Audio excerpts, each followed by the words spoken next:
and welcome to another episode of Around the Verse. I'm Sean Tracy. And I'm Dave Haddock.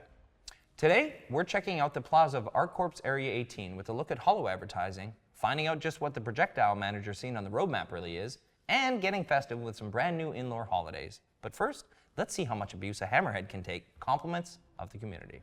Sky Imperium put Aegis' gunship to the ultimate test, pitting progressively stronger waves of enemy ships against a single hammerhead, and the Triad team was there to capture all the drama. Explosive drama. Bang. Nice. So, with ArcCorp coming to the Persistent Universe in the upcoming Alpha 3.5, it's about time we started to take a look at the first landing zone, Area 18. So Area 18, as you know, is sort of a cyberpunky neon haze type dense urban environment that was actually kind of inspired by New York Times Square / Port Authority bus terminal in the mid-90s when I went to school there and was probably terrified by it. Awesome. Well, and the plaza was a chance for the environment, props, VFX, and UI artists to all come together to influence the look and feel. Let's go to Jake Dunlap, Aaron Anderson, Eddie Hilditch, and Simon Bursley to see how those teams are working to bring the plaza to life. We've been looking at the advertising for Area 18. It's a huge part of Area 18 to sort of get across this sort of busy urban metropolis. The adverts that we've been putting in range from sort of simple screen-based stuff all the way up to the more complex. The hologram stuff tends to involve lots of different disciplines just by the nature of it. They all have their sort of place in these adverts. The Fizz hologram, which is kind of the hero hologram for the plaza, that involves props, it involves VFX, it involves some animation, it involves the environment artist, and it involves lighting. So in the original concept there was a water bottle and we moved this onto a can. We thought having a water type advertisement would be a cool idea, but we wanted to, give it more flavor. The narrative team suggested we use Fizz, which is a brand for a soda can inside Star Citizen Universe.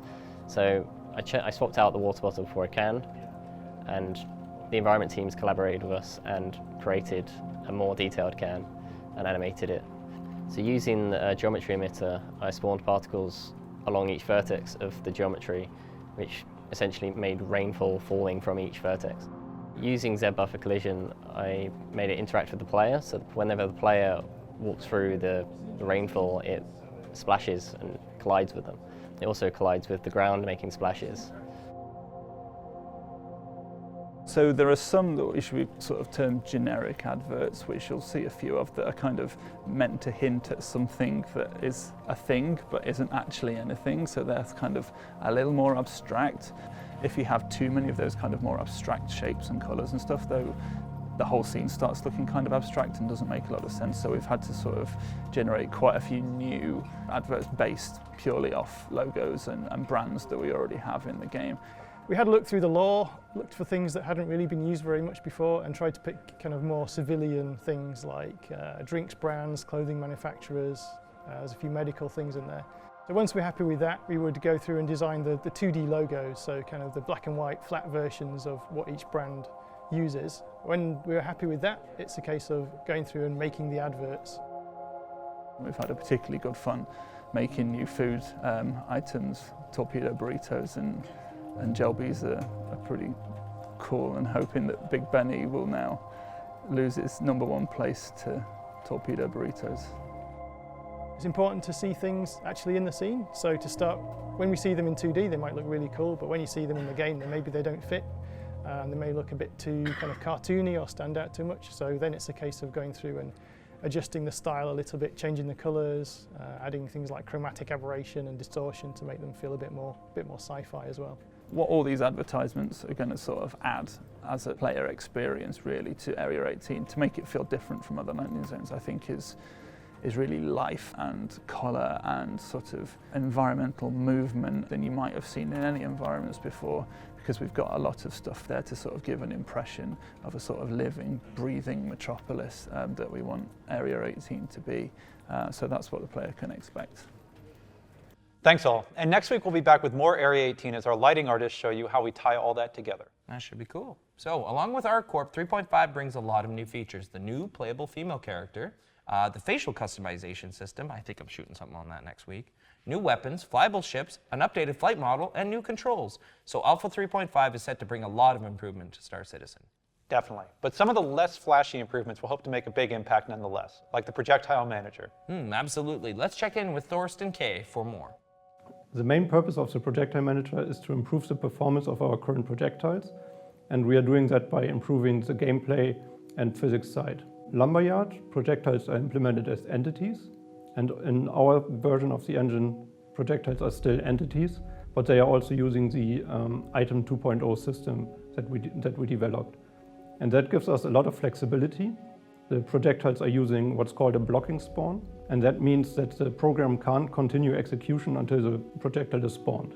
And that's generally not a big deal for projectiles because it's a very cheap entity, but it still needs to go through all the entity system. And then this becomes a problem if we want to spawn many projectiles in one frame at once.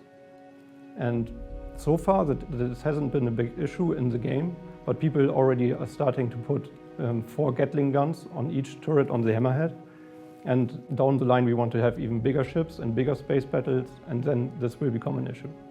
To benchmark the performance of our weapons, we created a test level with 200 weapons that are just floating around in space, and all of them are firing at the same time. There you can already see really quickly that the frame rate is just tanking down. And when you profile the level, then you will see that a huge performance cost comes from creating projectiles and updating projectiles. So to counter that, in the Projectile Manager, we first have to see that the projectiles actually don't need all the flexibility that entities provide. For instance, the projectiles have very simple logic, they have very simple physics, and they have very simple rendering. So to optimize the creation of the projectile, what the Projectile Manager is doing, it first detects that it's kind of one of these basic projectiles, and then instead of spawning an entity, it will just spawn a small data structure and manage the projectile itself. And then when a new projectile comes in, it will just put another small data structure right next to it. And because it has just to fill one small data structure, it becomes very fast opposed to spawning a whole new entity.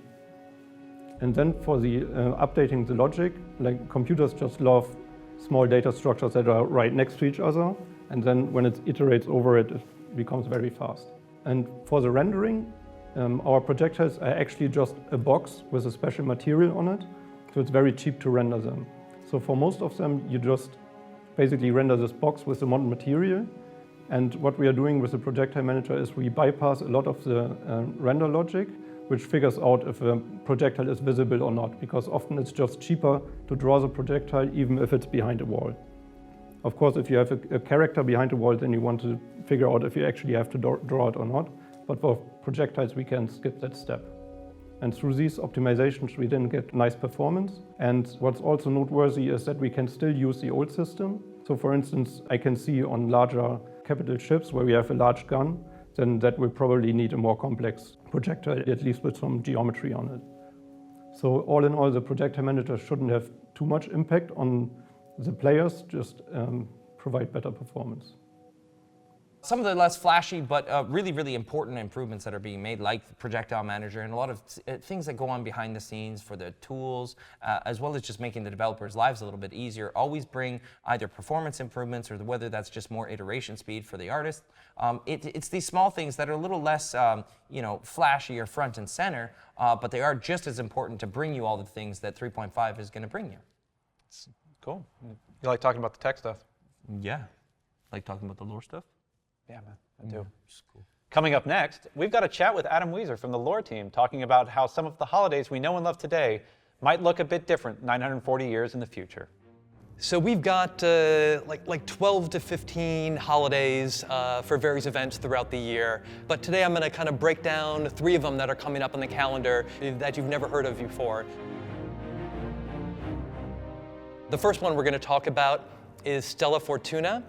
And this is a really fun and joyous holiday where people can eat and drink and be merry and just, spend a day living life to the fullest. And this is a kind of a special holiday. It dates back all the way to the early 23rd century when humanity was looking for a way to kind of encourage people to be brave and to be bold and to venture out amongst the stars. And they did this by celebrating the first interplanetary holiday, by scheduling a day where they could celebrate on both Earth and Mars with the colonists there at the same time. And after Stella Fortuna, we have Triggerfish, which occurs on April 1st of every year. And this is basically an updated version of April Fool's Day, a chance for people to play good-natured pranks and jokes against each other. But instead of yelling April's Fool at someone, you yell Triggerfish. This name came from the non-existent fourth planet in the Magnus system, which residents of Magnus basically would convince people in the 27th century that there was a fourth planet in the system that the UEE kept off the map. And the suckers that were actually gullible enough to travel out there to try to go find it were deemed Triggerfish, and that name kind of stuck and eventually took over April Fool's Day as becoming the term for that day.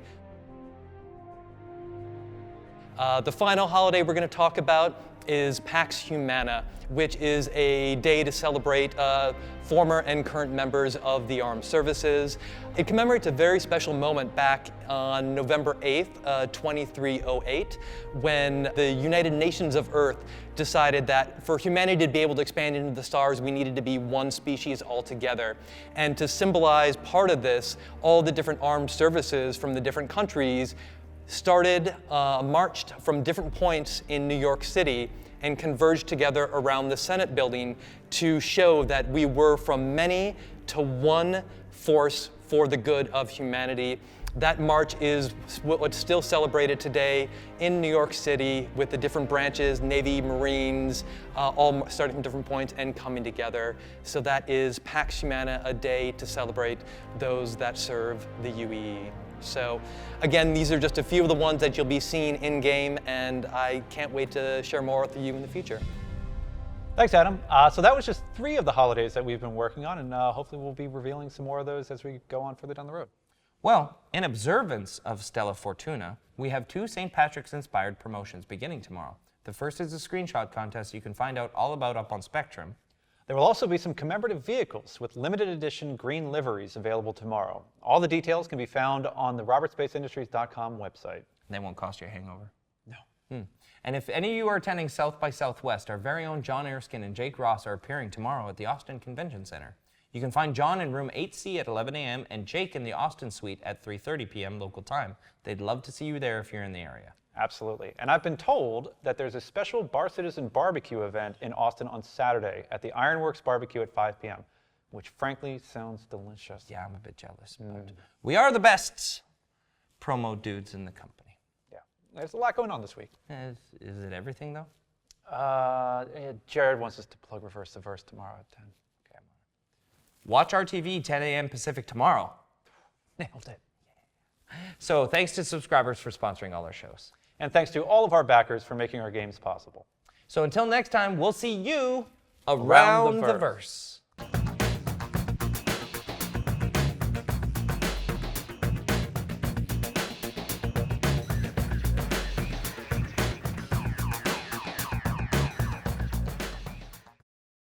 Thanks for watching. For the latest and greatest in Star Citizen and Squadron 42, you can subscribe to our channel, or you can check out some of the other shows, and you can also head to our website at www.robertspaceindustries.com. Thank you very much for watching.